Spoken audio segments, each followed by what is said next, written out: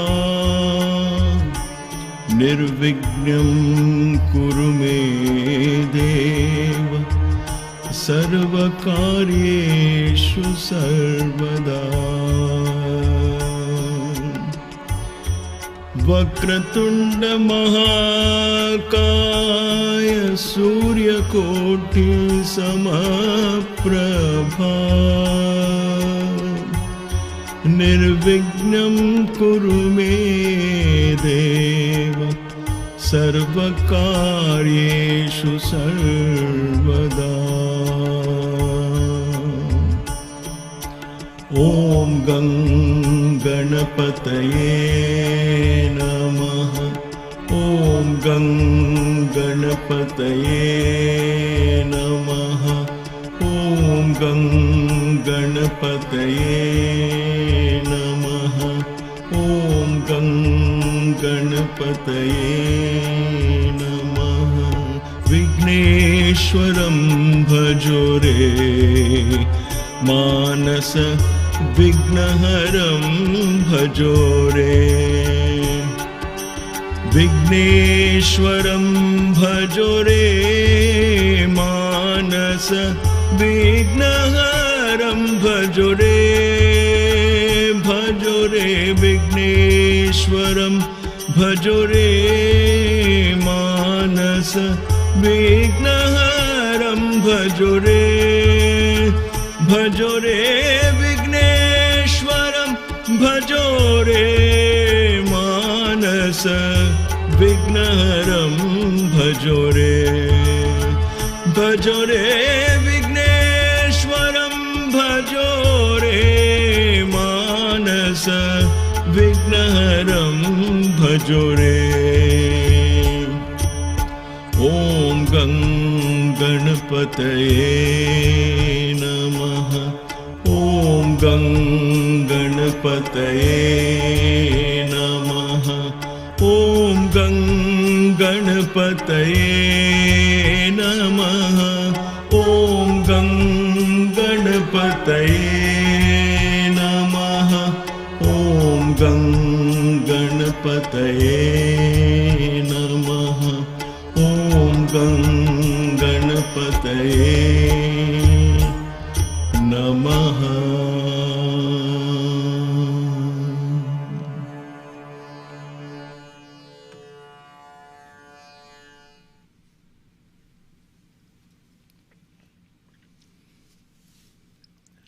Namaste. Welcome. For those of you who have just joined, welcome to Kaivalya Yoga Gurukulam. After what seems to be an eternal break, we are back again on schedule. Thanks for all your patience, for bearing with us. By no means we are trying to be indisciplined. We are doing our best given the present circumstances. We're doing our best to be as regular as we can, trying to incorporate more and more of these offerings so we can continue to serve. And in serving each and every one of you, I believe in my heart, and so does my wife Maya, that we are serving the divine Sai. So it is with great honor and privilege that we embark, with great respect and reverence that we do this service, offering our perspectives, sharing our journey, sharing the lessons, sharing our thoughts, more as a brother, as a friend, rather than a preacher or a guru. So thank you all for your patience and for your participations, for your loving blessings.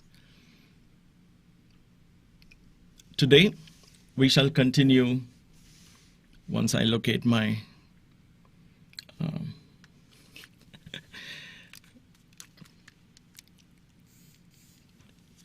remote for the slides. We shall continue with the Devi Khadgamala. But today I want to review what we have learned so far and introduce the main deity of this particular gate, this particular Avarna, the supervisor, if you will, of this Avarana. Today we will learn that. And over the last couple of weeks, given the chance that people had chance to review some of these classes, quite a few questions came to me, and I answered most of them at a personal level. But I thought I will put 2 or 3 together. So I'll try and see if I can consolidate all of that in today's session, in today's satsang, more for everyone's benefit and to make sure we are all on the same page before we embark into the next gate out of the 9 gates.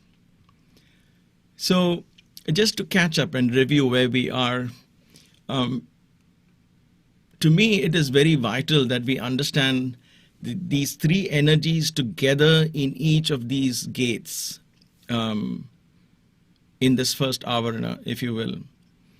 Because this is called the Bhupura, the earthly plane, if you will, things that you and I can relate to on an everyday basis. And therefore, it is very important that we understand these 3 energies in relation to each other, not as distinct entities in the first wall and no connection with the second wall or the third wall. That is why they are clubbed together and put under one Avarana. So we have creativity, humility, and vibrations. When there is creativity, you know the creative principle is not you.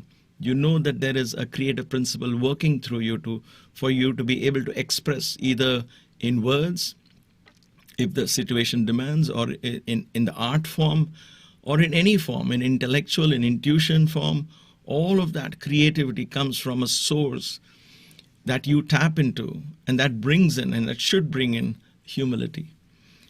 And when that happens, vibration begins to occur, and Sarva Sankshobhini creates that movement for greater creativity, greater opening, thinking out of the box, as you will, if you will.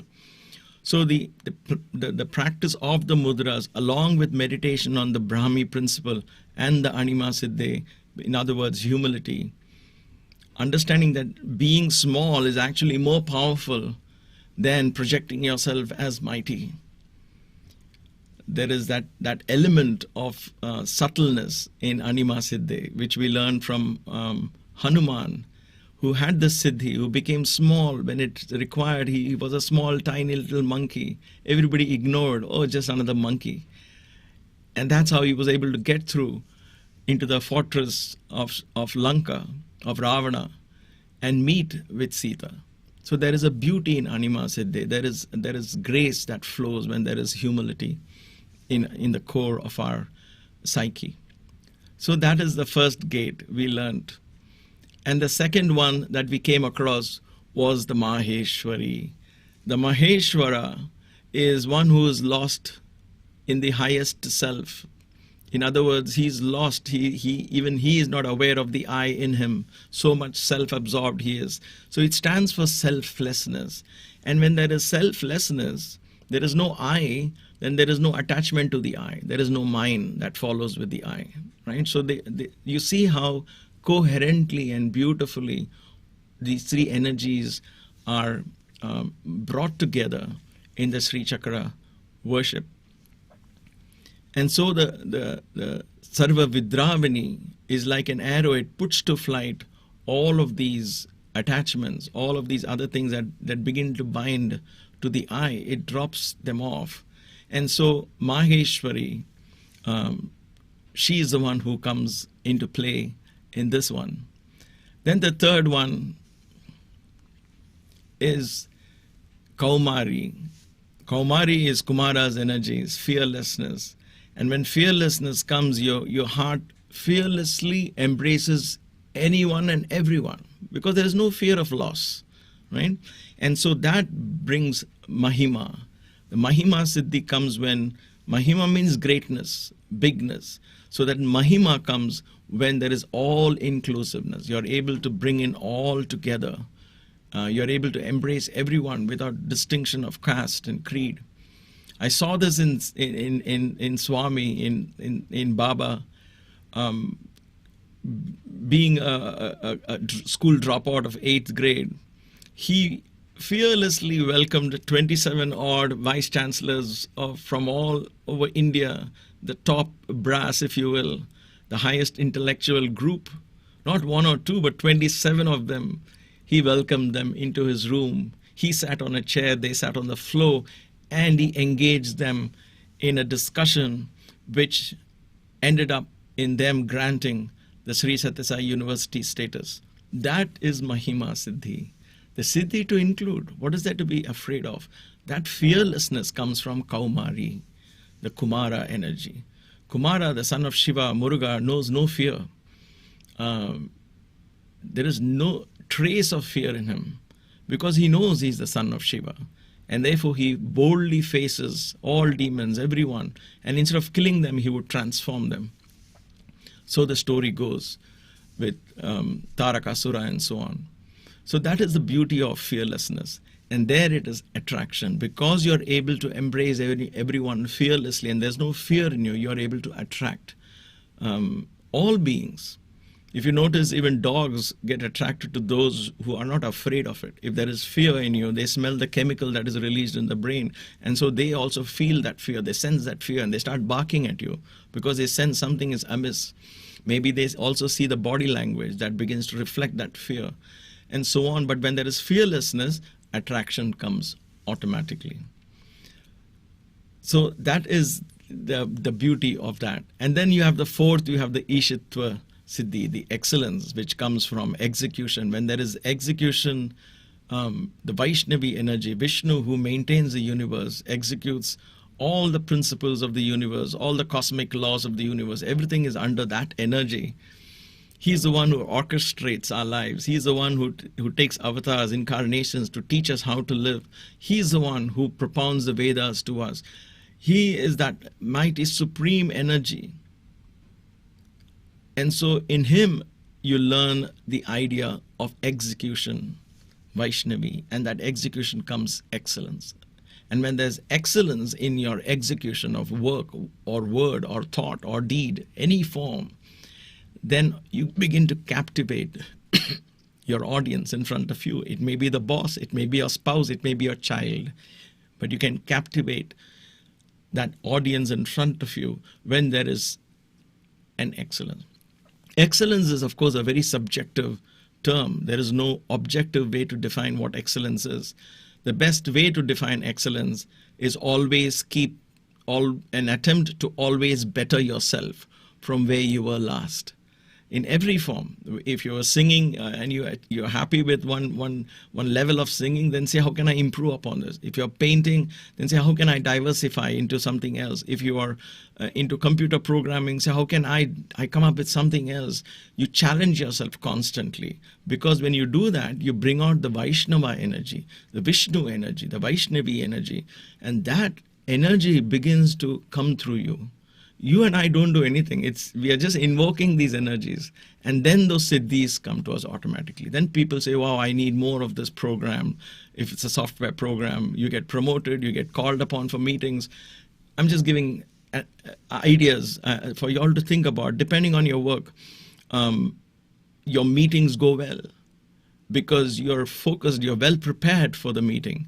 And then when you present your ideas and thoughts across the table, people begin to listen. That is captivation. So excellence, Vaishnavi, comes there. So see how all of them, the Devi is the main principle there. Once you invoke her with the proper mudra and the proper understanding, all of this falls in place. Then comes Varahi. Varahi is where Vishnu, the supreme energy, became a boar. A boar is a nice way to call a wild pig, right? Who likes to be a pig? We would say, oh my God, that is a foul thing. Why do we think of pigs? But Vishnu became a wild boar. He went deep down. He didn't order somebody else to become. He could have, right? According to the Puranas. What is the symbolism of that? That the best way is you go deep. And where did he have to go? Not to the top of the universe, but right at the bottom. In other words, sometimes you have to roll up your sleeves and do the dirty work. So never mind, get down and do it because of Vaishnavi, because you're focused on excellence and everything else matters. This is how Baba would serve the poor people in either Shivratri time or Dasara time especially. He would pick the buckets of food and he would start serving them himself. He would be sweating under his armpits, on his back, because he's wearing a silk robe, and it would be 90 plus degrees in Puttaparthi. But you couldn't stop him. He could have sat back and told us how to do it. He could have engaged us in a conversation or set examples in other ways, but nothing like showing it in action. This is what inspired me every day of my life in the ashram, how he became the perfect role model. And therefore, role model becomes the siddhi here. So that is the Vashitva Siddhi. That when you do that, then you are not only completely intoxicated in what you're doing, because your thought, word, and deed are one in what you're doing, but you begin to again intoxicate everyone else around. It's like a gravitational energy that you create, and you begin to draw people there. This is exactly what happened in Puttaparthi, a god-forsaken place. Baba set up the ashram there, where there was no road, not a single road. There was a river that would flood more often through the year. So there was really no way to even get there. What is he trying to show us here? That where roads cannot be, roads don't exist, roads will be paved to reach the divine. Today, in about 60 years, what has happened? Not because of government, not because of politics, not because of some political influence, just one person preaching love. That's all. Living the life of love, sharing human values, setting an example of how we could, how an education system should be, or how a medical system should be. Just by that, he was so completely absorbed in what he was doing that he created that gravitational pull. He began to draw people from all over the world. Even to this day, doctors, scientists, businessmen go there. Businessmen go there to teach in the universities, share their life experiences with the students of the management faculty and so on. Scientists go there to participate in the laboratories and share with students there. Doctors go there to serve in the hospital. Even to this day, there is energy that Puttaparthi draws people to that place. Of course, today you have airports there, an airport there, you have a railway station there, you have a highway, a national highway leading you to that place. That is what this beautiful, the energy does.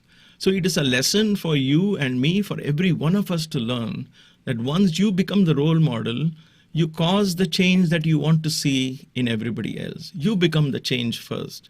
You become the role model of what you want to see in everyone else. And then what happens is automatically everything else falls in place. So that was Vaishnavi. Then comes Mahendri, Indra. Indra, who is the king of all gods. He represents the higher mind, the enlightened mind, the awakened mind rather than enlightened mind. Let's call it the awakened mind. The awakened mind, which is above the five elements. When the mind starts going towards Shiva, it gathers the qualities of becoming the king of all elements. All the other gods, the god of space, the god of fire, the god of earth, everybody begins to obey Indra. So that Indra comes when there is tremendous discipline. It's not easy to awaken that mind, right? The mind is caught up in the senses and the information of the senses. It's caught in that. But to awaken it from that, to free it from that, you need tremendous discipline. When that Indra energy comes, then whatever you wish begins to materialize, because you become the god of all the elements, and therefore you can. And therefore prakamya siddhi, kamya siddhi, prakamya siddhi, everything you wish begins to manifest because of discipline. Then your sankalpa comes in. Your willpower begins to exhibit itself because of that discipline and self-control. So that is the Maha Ankushe mudra that teaches us there. So it's very fascinating. The more I think of it, there is so much to learn in just this one gate. We could spend weeks and months reviewing it, studying it, meditating upon it. Then comes a Chamundi. Chamundi is one who is victorious. She's the one who destroyed Chanda and Munda. And therefore this Raga and Dvesha and all of this is destroyed. She is the one. When there is contentment, you're neither attracted to something nor do you get repulsed from something. There's no repulsion, there's no attraction, there is contentment with what comes. That doesn't mean you won't progress. We will take it up on some other day and for more discussion if I have not already discussed this. But contentment is actually the sign of progress. It actually paves way for greater progress. 4,000, 5,000 years ago, India was a superpower in the world. We had the secrets to all metals. We were the ones who discovered zinc and kept that discovery to us for many hundreds of years till the rest of the world began to understand where this is and came to India to learn. We discovered the science of language. We discovered trigonometry and mathematics and so on, the power of zero and so on. It just goes on and on and on, because how did all that happen? What was the bottom line philosophy of India at that time? What is the bottom line philosophy of Vedanta? Contentment. Contentment, equanimity. In that contentment lies great progress, because you're not searching for something out of a mentality of lackness. So that when you lack something and you seek something, that sets you on a path of expectations, disappointments, frustrations, and so on. But when you're setting on a path of contentment, then you seek for further contentment. Contentment builds upon contentment, something to meditate upon. So you have these beautiful energies that are released in that by Chamunda, Chamundi, she brings only victory in our lives. There is no defeat there, because there is no expectation. When there is no expectation, there is no defeat, there's disappointment, right? Because there's no appointment in the first place. Then comes Mahalakshmi, a beautiful energy. The seed of all this begins with gratitude. Contentment comes because of gratitude. She is that seed energy, Sarva Bhije. She is that. And that is the secret for you to manifest everything in your lives. What is a siddhi that comes? Look at that. Ichha siddhi. Whatever you wish will manifest. Because it comes from the place of unconditional gratitude, not simple gratitude. You don't say, oh, I have said thank you a million times, why am I not getting anything? And that's why you're not getting anything, because you're saying thank you with expectation of something. But if you're truly, truly grateful, with no expectation, that means that it's unconditional gratitude. Then the magic begins to happen. Then Ichha Siddhi happens. So that is the beauty of Mahalakshmi. Then comes the most important lesson of the Sri Chakra. Right here, they set the basis of the sadhana. We are learning this as a sadhana, right? It's not a theoretical discussion or philosophical discussion. Hopefully not. The sadhana, what is that? In the 9th Avarna, which is below, so Sri Chakra, you're going to 2 other dimensions. Apart from these directions, you're going below and above. Below, the main thing is prapti, prapti siddhi. Prapti is, what are you destined to be? What are you destined to get? You will get, right? That is what we say, prapti. What are you destined to get? How do we know our destiny? If you are able to examine, if you have the courage to examine your core beliefs, and I say courage because it needs that courage to go within and ask myself, what are the core beliefs that drive me? And when you go to that core beliefs, you will yourself know what kind of destiny awaits you. That core beliefs deep inside your psyche, it doesn't come as thoughts to you. Thoughts are reflections of those core beliefs.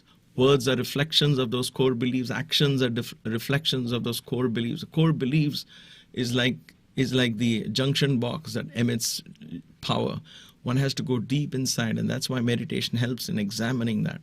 That core belief is the siddhi. And then the mudra, that is sarva yoni. Sarva yoni is where everything is born from, the source of everything that is born. Sarva yoni is the mudra. That mudra takes you to the very source of who? Of yourself, where every thought is born. Every vibration, every frequency is born, and then which manifests itself later on as thought, words, actions, and so on. And the reality you see around you is a reflection of your core belief. It takes time for that core belief to manifest outside. when all the other siddhis fall in place, then Sarva Yoni becomes, you begin to understand the core, the source. And once you understand your source and begin to change those core beliefs, until the final greatest belief that is given to us by Vedanta, when that becomes our core belief, that I am God, I am God, I am not different from God.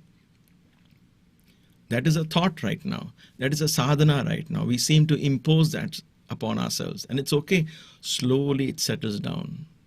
And how quickly it will settle down is directly related to the intensity of that focused attention, meditation, contemplation on that principle. That, whatever happens, I am divine. Nothing is going to affect me. I am that ultimate principle. I, not as Sundar, then who am I? I am the Shiva am I.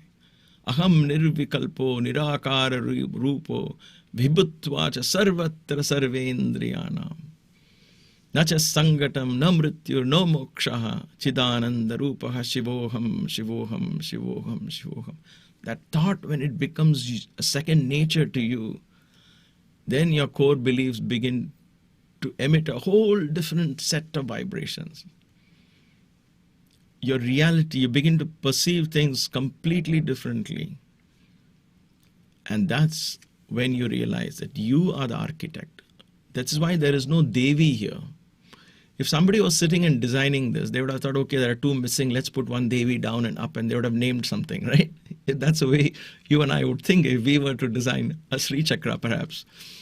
We would have a coffee and a meeting and come up with two more names. Come on, guys, think out of the box, come up with two more names, right?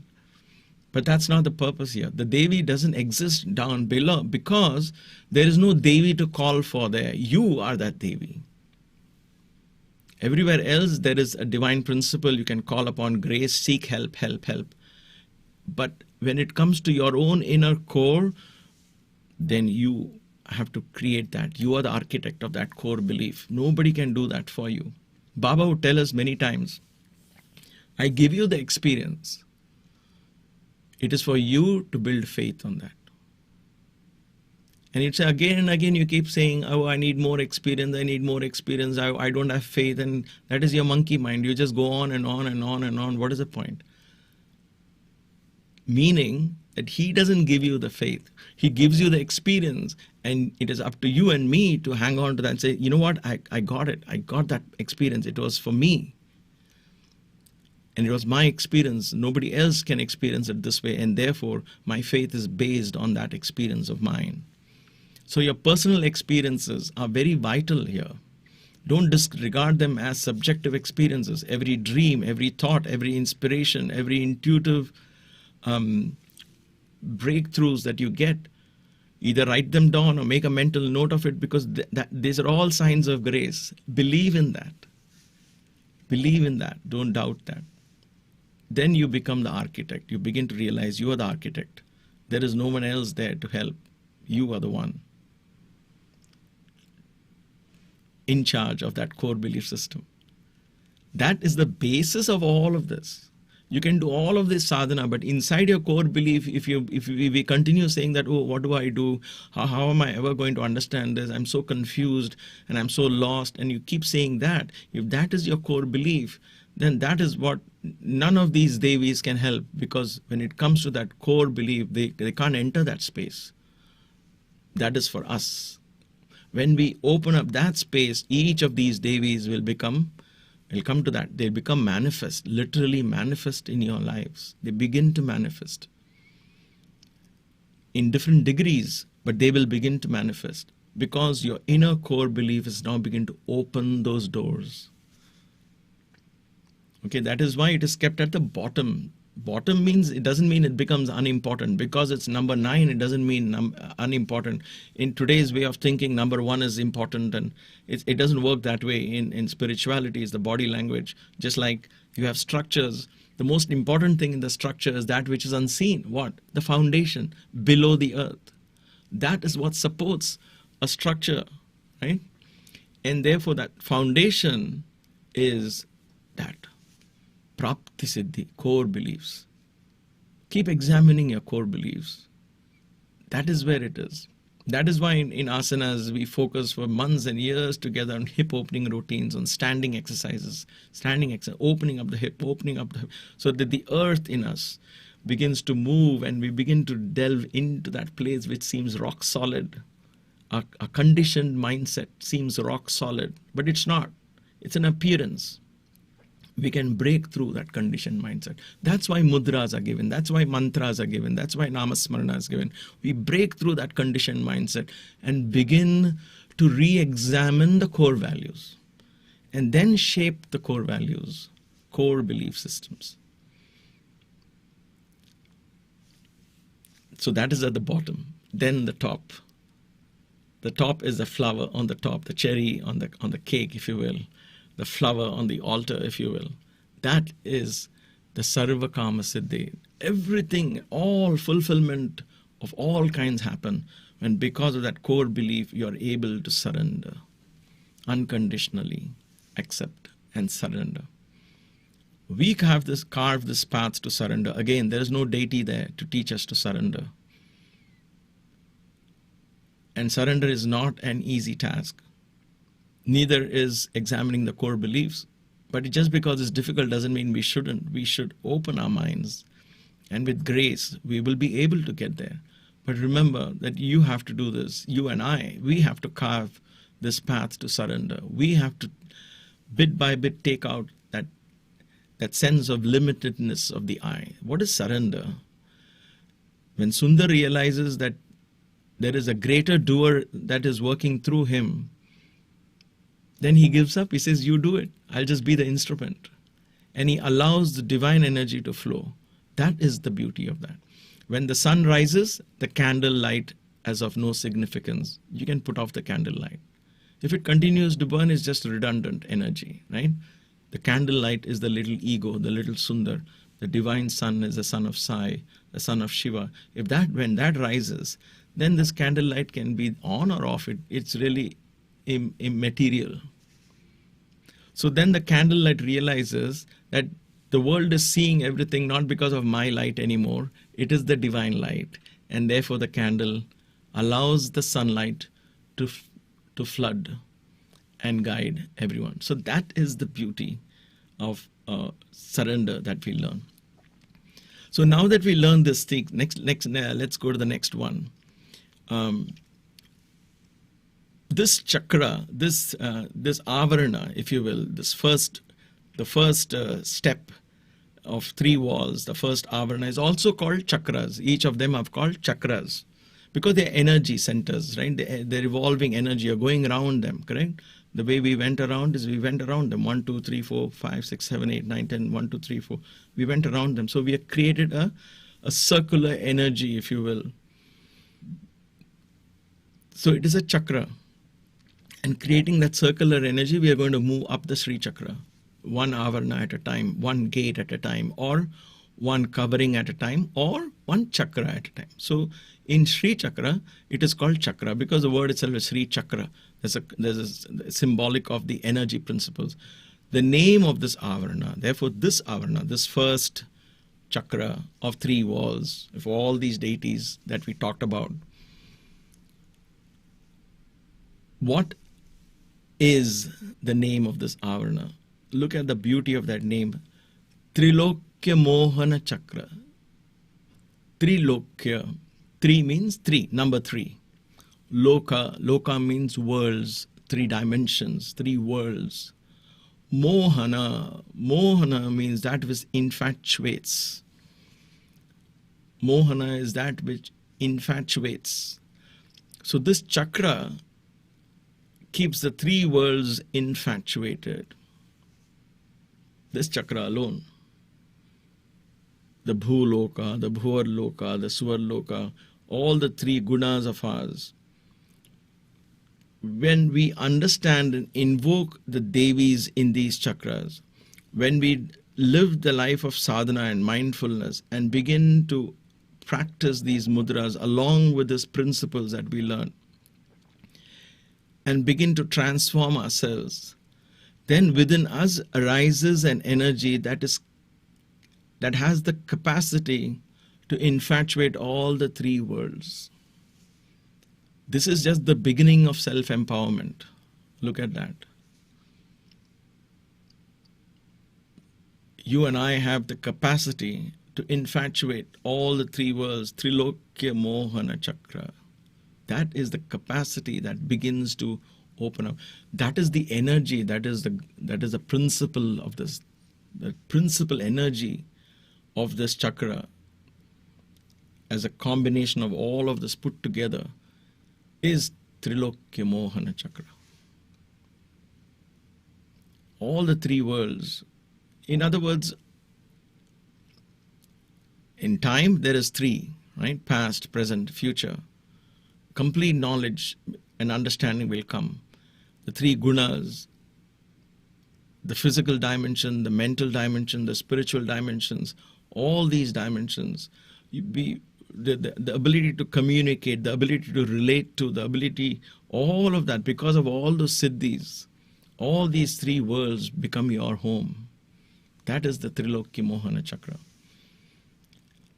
There is, so all these deities put together, there is one deity that represents has the supervisory power, if you will, of this particular chakra. And look at her name. Her name is Prakata Yogini.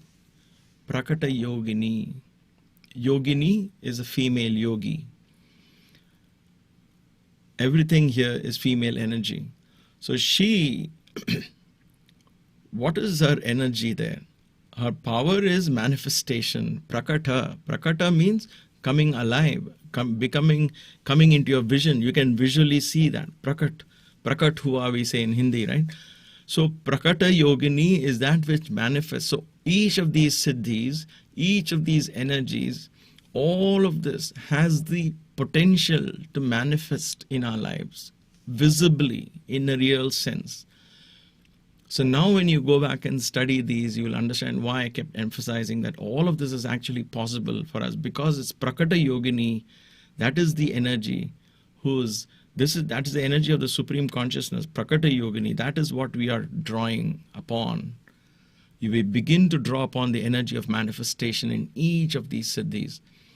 So this is called invocation of these Devis, Brahmi, Maheshwari, Vaishnavi, Kaumari, Vaishnavi, Varahi, all of them, Mahendri, all of them, Mahalakshmi, all of them begin to manifest in your lives in a real sense. When I say real, in the way you and I understand reality today is through senses. So in the sensual world, by hearing and touching and seeing, we can feel the divinity.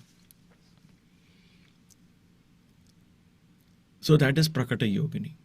So now there is also another way to look at Triloki, Mohana, Chakra is because of this Prakata Yogini principle, because these divinities begin to manifest, we get caught and we are happy of the self-empowerment. Like I said, the self-empowerment that emerges from here also has a potential to keep us engaged.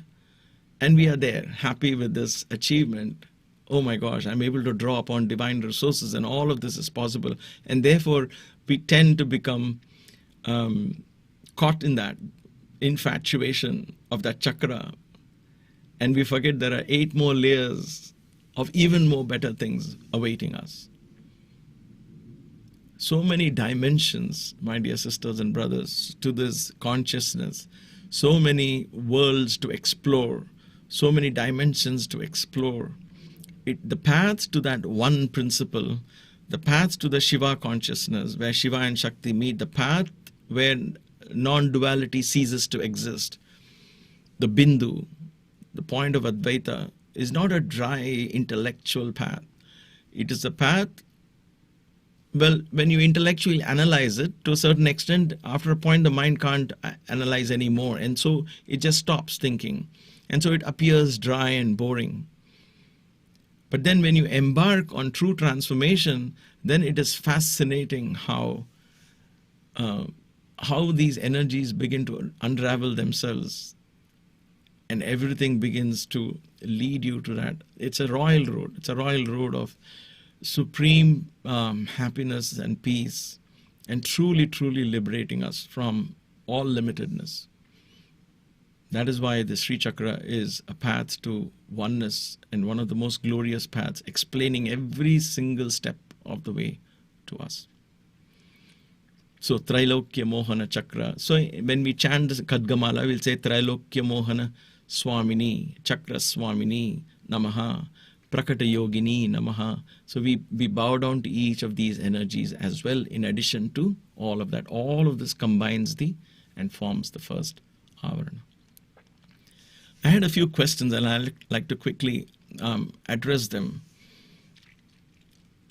Now, the Devi, we said we are studying the Devi Khadgamala Sutra, so I did get a few where the question was, well, when we read the Devi Khadgamala, it doesn't start with Anima Siddhe. There are so many there are about 42 other names before it. So why didn't you start from the scratch? There was a reason why I felt guided not to go by the book. Because first, let us understand the Sri Chakra. Then, when we come to the puja part of it, when we come to the ritual part of it, when we come to the chanting part of it, we'd say, how do we now prepare ourselves to even enter this chakra? So we worship the gurus, we worship the 16 phases of the moon, and so on and so forth. We bow down to all of them and then come to the chakra. So it's like a warm-up exercise, if you will. We do that and then come to the chakra. But right now we are just understanding what is the Sri Chakra all about. And then we are going to connect it to the Devi Khadgamala Stotra itself. So there is a purpose why I didn't start off with that. Then otherwise I was afraid that we would get lost in the theoretical discussion of all of that. But once you understand this crux, this is the main thing. The rest of it is just preparatory to come there. So that is why I have not done that yet, and we'll do that towards the end. We will learn, okay, so now, how do we now worship this, having learned all the 9 Avarnas? How do we worship it? Then we will set out those as well. So the understanding becomes very profound and deep, hopefully. Now, the question is how often and when do we do this puja? We are not there yet. I don't want you to reduce this to a ritual and think about just chanting it, and should I have a shower before chanting it? I've got questions like, should we do this? Should we have a Sri Chakra at home? All of that is up to you. Whether you want to have a shower before chanting it, whether you want to sit and offer kumkum, it's up to you. Whether you need to have a Sri Chakra or a flat plate with just the drawing of the yantra, it's up to you. You could simply have a paper and drawn, a computer printout, if you will, drawn and kept. All that is up to you. Those are all traditions that different schools have followed.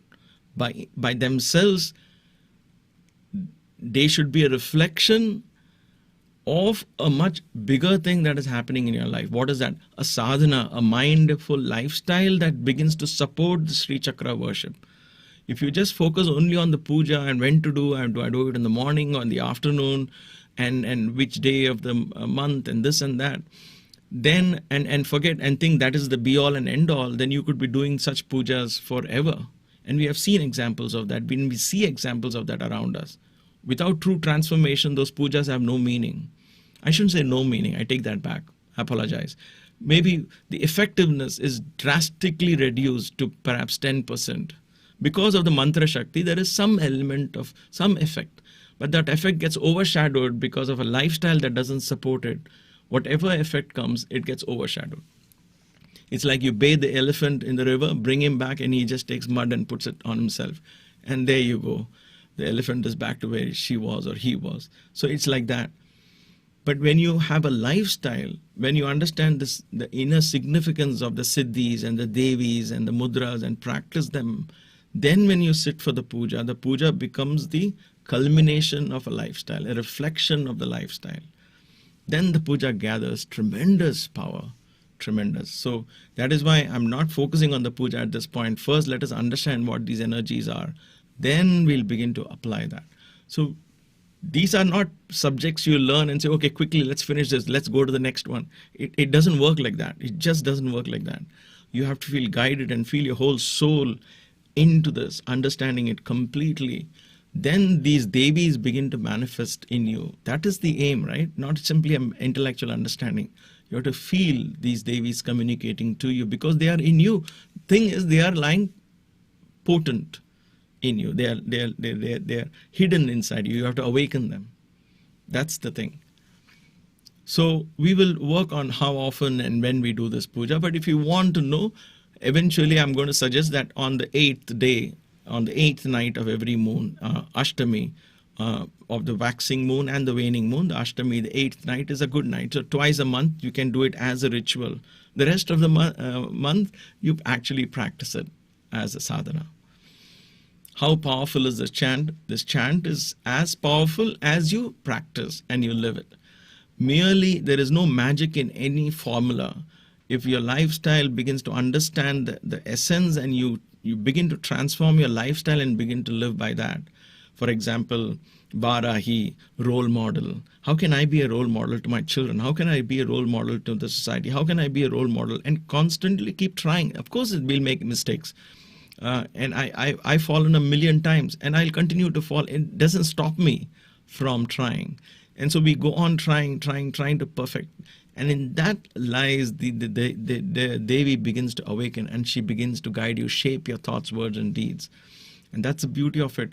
The power of this chant becomes 100-fold, 1,000-fold when you begin to actually live a lifestyle that is in tune with what we are learning during the course of these mantras. Then those Devis become alive and active. And one final question I want to address is, when this was asked for quite a few people, they said, you say Devi is within you and she's the one who does this and Shiva is the one who does this. If the Devi is within us, then why do we need to go through the self-transformation process? Why do we need to do the sadhana? Why not just leave everything to her? Why not she do it? Good question. You see, when we say Devi does everything, and when we say Shiva is everything, or Sai does everything, and that the divine is everything, the divine in you that does everything is hidden from you. You're not aware of it. So how do I say this now? Let us say you have money in the bank, and somebody tells you there is enough money in the bank. There's $1 million in the bank. And you say, oh, good, there's $1 million in the bank. Why should I go to work? Fine, don't go to work.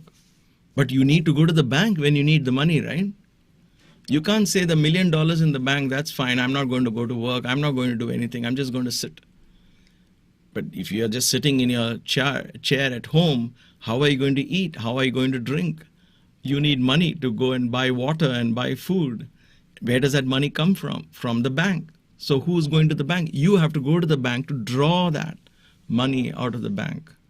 Having $1 million in the bank is one thing, and you not even making the effort to go and draw upon that is another thing. When you don't make that effort to draw that, you sit, and then you start falling sick because you're not gone and drawn that money, you're not eating the right food.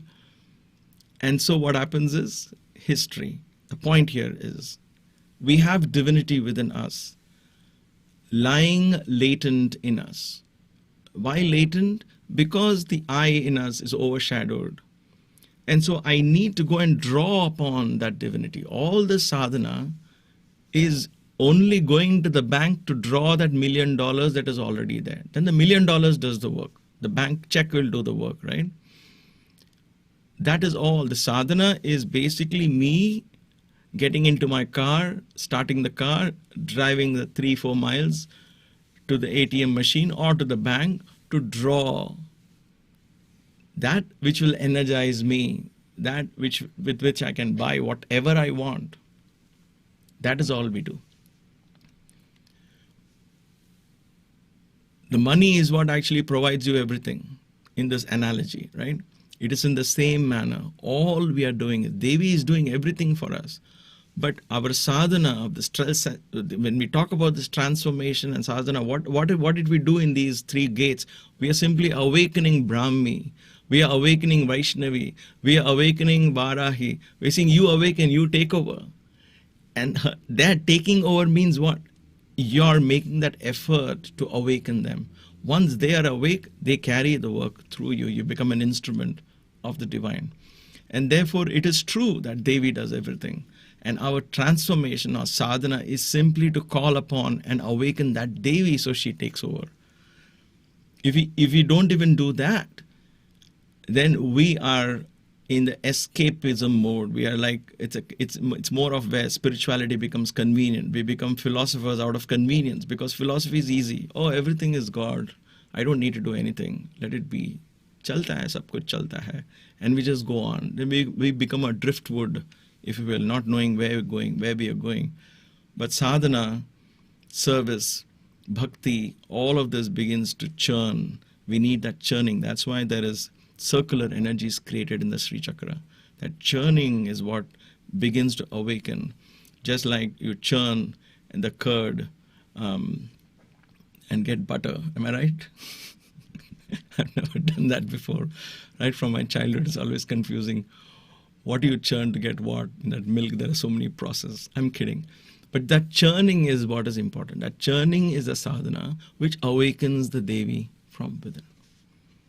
So let us end this satsang simply by chanting this divine name, Aim Kleem Sauhu, Sauhu Kleem Aim, for a couple of minutes, and end tonight's sadhana with this deep prayer that as we progress into this divine Sri Chakra, the learning, let it be a true awakening of divinity within us. Let that Devi within awaken, the supreme principle awaken, and take us to her Shiva, where Kameshwari and Kameshwara both sit together in that delightful state of oneness, of Kaivalya.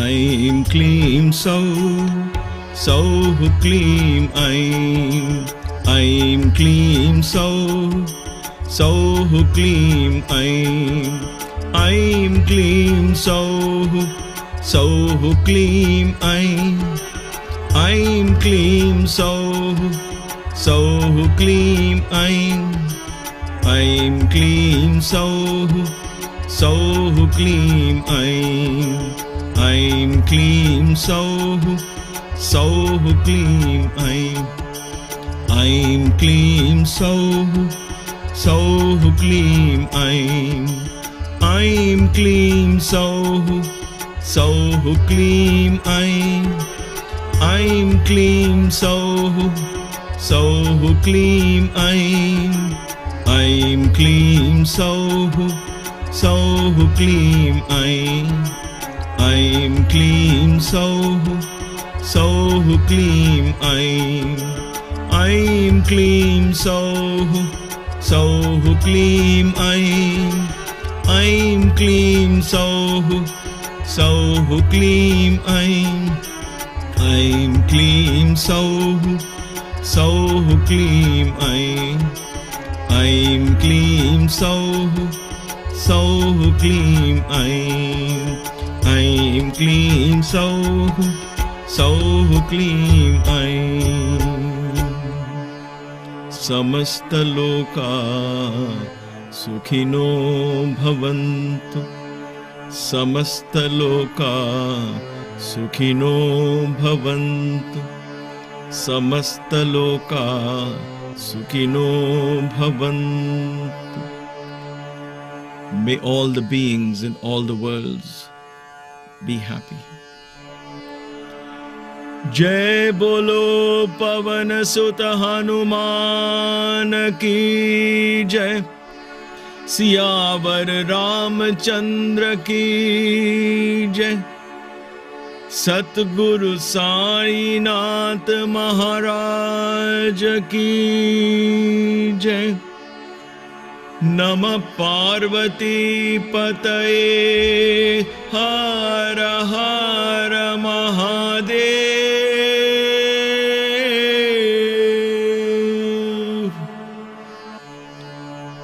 Om